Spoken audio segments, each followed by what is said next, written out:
Salam sejahtera untuk kita semua. Tentunya kita patut mengucap syukur dan berterima kasih kepada Tuhan oleh karena berkat perlindungan, kasih sayang, kebaikan Tuhan di dalam kehidupan kita. 1 minggu lagi Ia sudah memberkati kita di dalam setiap aktivitas pekerjaan kita, dan kita boleh tiba lagi di dalam ringkasan pelajaran sekolah Sabat. Dan pelajaran sekolah Sabat kita telah memasuki pelajaran yang ke-9 dengan tema bagian-bagian yang berlawanan. Mari kita mereview kembali pelajaran kita sepanjang minggu ini. Ayat tema kita sepanjang minggu ini terdapat di dalam Yohanes 5 ayat 39. Kamu menyelidiki kitab-kitab suci, sebab kamu menyangka bahwa olehnya kamu mempunyai hidup yang kekal. Tetapi walaupun kitab-kitab suci itu memberi kesaksian tentang aku. Ada beberapa bagian dalam perjanjian baru yang tampaknya menyiratkan bahwa ada jiwa atau roh yang tidak abadi, atau bahwa ada api neraka di mana orang jahat terbakar selamanya. Dan kelihatannya baik satu ayat maupun ayat yang lain di dalam Alkitab ada yang tidak sepadan ataupun bertentangan. Apakah benar seperti itu? Namun bagian-bagian tersebut tidak benar-benar bermaksud demikian. Ketika mempelajari konteksnya dan menghubungkannya dengan bagian yang lain dalam kitab suci, bagian-bagian itu mengajarkan hal yang sama seperti yang diajarkan oleh bagian lain dari Alkitab. Kematian adalah keadaan tidak sadar sampai pada waktu kebangkitan. Untuk beberapa waktu ke depan ini kita akan melihat bersama-sama di dalam Lukas 16 ayat 19 sampai 31 perumpamaan atau realita, Lukas 23 ayat 43 suatu permasalahan, Berikutnya Filipi 1:21 sampai 24 mati dan bersama Yesus. 1 Petrus 3:13 sampai 20 roh-roh di dalam penjara. Wahyu 6 ayat 9 sampai 11 jiwa-jiwa yang menangis menuntut keadilan. Mari kita lihat satu persatu. Apakah firman Tuhan bertentangan satu dengan yang lain? Perumpamaan atau realita? Lukas 16 ayat 23 menyatakan, orang kaya itu juga mati lalu dikubur, dan sementara ia menderita sengsara di alam maut, ia memandang ke atas, dan dari jauh dilihatnya Abraham dan Lazarus duduk di pangkuannya. Ini merupakan cerita mengenai orang kaya dan Lazarus. Kisah orang kaya dan Lazarus adalah perumpamaan yang dimaksudkan untuk mengajarkan sesuatu, bukan untuk menjelaskan kenyataan. Dan Yesus menggunakan cerita ini untuk menunjukkan keseriusan pilihan kita selama kita hidup. Yesus tidak menceritakan kisah ini untuk memberikan kita informasi tentang kehidupan setelah kematian. Apa yang kita pilih untuk memberikan kesetiaan kita di sini pada hari ini, baik kepada Kristus atau tidak dapat diubah setelah kematian. Karena jikalau cerita ini merupakan sesuatu yang nyata, maka surga dan neraka akan begitu dekat sehingga orang-orang di dalamnya dapat berbicara satu sama lain, tetapi dipisahkan oleh jurang yang sangat dalam. Setelah kematian, jiwa akan sadar dan akan memiliki mata, jari, dan lidah, dan dapat menjadi haus. Orang-orang kudus akan melihat bagaimana orang jahat menderita, atau bahkan anak-anak mereka sendiri, tetapi tidak dapat berbuat apa-apa untuk membantu mereka. Dan akan kelihatan dengan jelas kalau cerita ini memang adalah cerita nyata, bukan perumpamaan. Akan menunjukkan bahwa Allah itu bukan Allah yang kasih, tetapi Allah yang kejam. Yesus ingin mengajarkan bahwa upah kita di masa depan tidak bergantung pada kekayaan kita saat ini, bahwa tujuan akhir kita ditentukan dalam hidup ini, dan bahwa Alkitab adalah buku pelajaran kita untuk mempelajari rencana keselamatan. Kisah tersebut mengajarkan bahwa status dan pengakuan sosial di masa sekarang bukanlah kriteria pahala di masa depan, dan nasib abadi setiap orang yang ditentukan di kehidupan ini dan tidak dapat dibalikkan di akhirat. Lukas 16 ayat 23 menyatakan, orang kaya itu juga mati lalu dikubur, dan sementara ia menderita sengsara di alam maut, ia memandang ke atas, dan dari jauh dilihatnya Abraham dan Lazarus duduk di pangkuannya. Dalam bahasa Yunani, tempat di mana orang kaya itu menderita disebut Hades. Itu sama dengan kata Ibrani Seol. Ini terbukti dalam terjemahan Petrus atas Mazmur 16 ayat 10 dalam Kisah 2 ayat 27. Jika kita menerima perumpamaan ini sebagai bukti tentang apa yang terjadi pada orang mati, kita akan menerima sesuatu yang tidak terbayangkan, bahwa Yesus juga disiksa di tempat itu, atau karena Petrus menggunakan Mazmur 16 ayat 10 untuk menyebut Yesus mati sebelum kebangkitannya. Tetapi penafsiran harfiah dari perumpamaan itu akan membatalkan janji Allah bahwa Dia akan menghapus segala air mata dari mata mereka, dan tidak akan ada lagi perkabungan atau ratap tangis atau duka cita. Itulah sebabnya cerita mengenai orang kaya dan Lazarus hanya merupakan perumpamaan yang Yesus berikan, dan bukan cerita harfiah atau benar-benar terjadi. Suatu permasalahan, kata Yesus kepadanya, "Aku berkata kepadamu, sesungguhnya hari ini juga engkau ada bersama-sama dengan aku di dalam Firdaus." Lukas 23 ayat 43. Ini merupakan cerita mengenai Yesus bersama-sama dengan dua penyamun di kayu salib. Tetapi ada seorang yang percaya bahwa Yesus adalah Mesias dan ia akan datang kembali. Dalam sebagian besar terjemahan ayat ini, tampaknya Yesus dan penjahat yang baik akan berada di surga pada hari yang sama setelah kematian. Tetapi apakah benar seperti itu? Namun, tidak ada koma yang digunakan dalam teks asli Yunani. Yang pertama, "Aku berkata kepadamu, sesungguhnya hari ini juga engkau akan ada bersama-sama dengan aku." Dalam hal ini, Yesus akan naik ke surga pada hari yang sama. Namun, dia berkata, "Sebab aku belum pergi kepada Bapa." 2 hari kemudian. Kalimat selanjutnya, "Aku berkata kepadamu, sesungguhnya hari ini juga engkau ada bersama-sama dengan aku." Benar, Yesus meyakinkan penjahat itu bahwa dia akan mengingatnya ketika dia akan kembali ke kerajaannya, seperti yang diminta penjahat itu.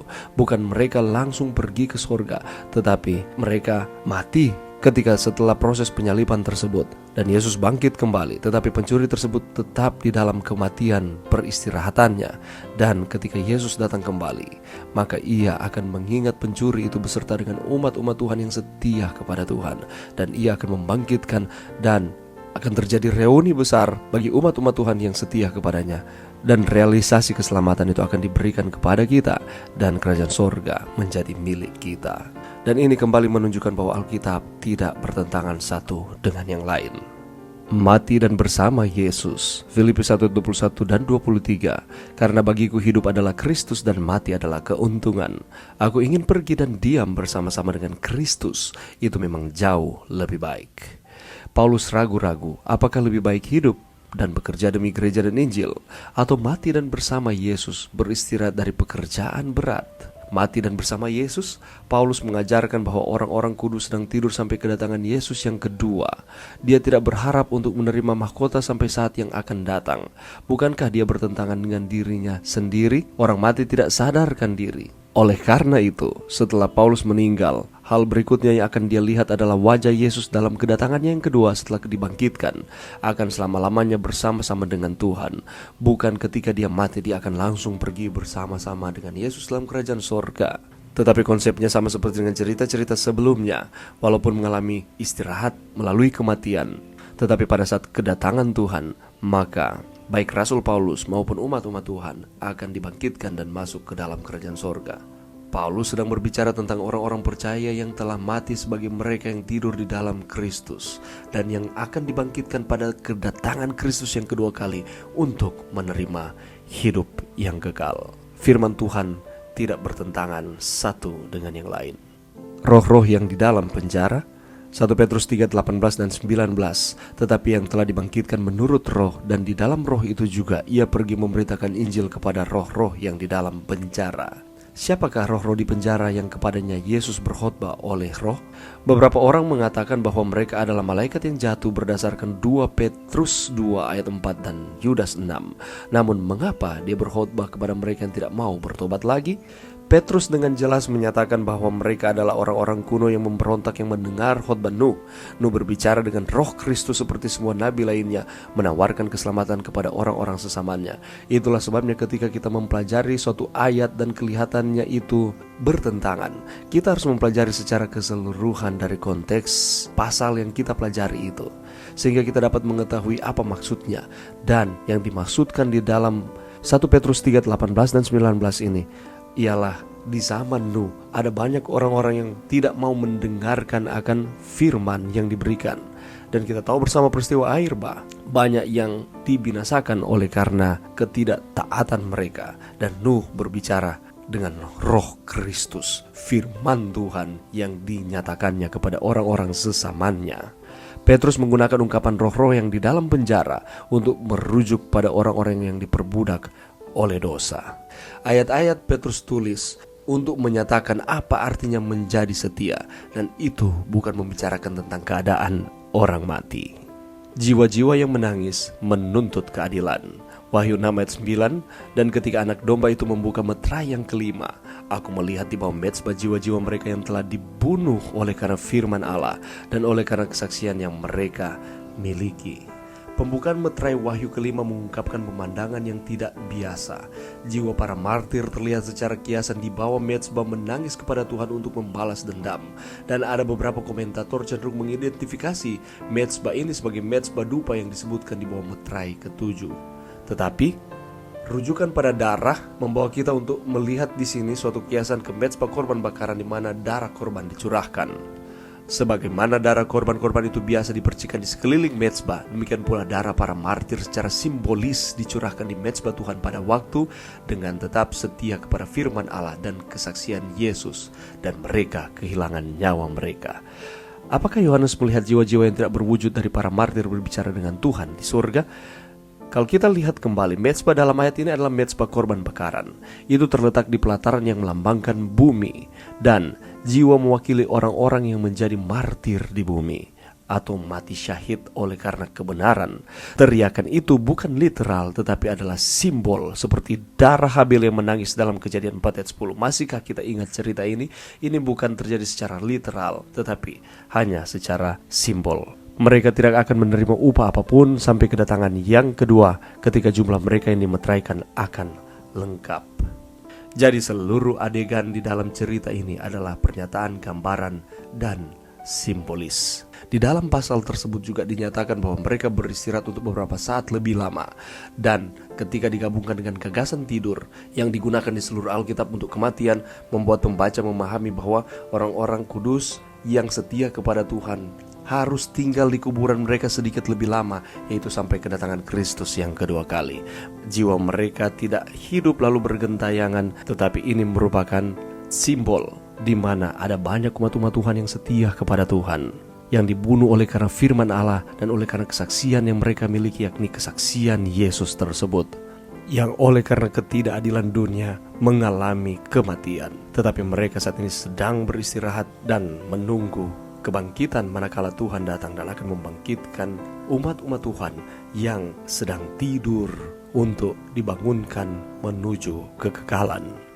Jadi sekali lagi, firman Tuhan itu konsisten, tidak bertentangan satu dengan yang lain.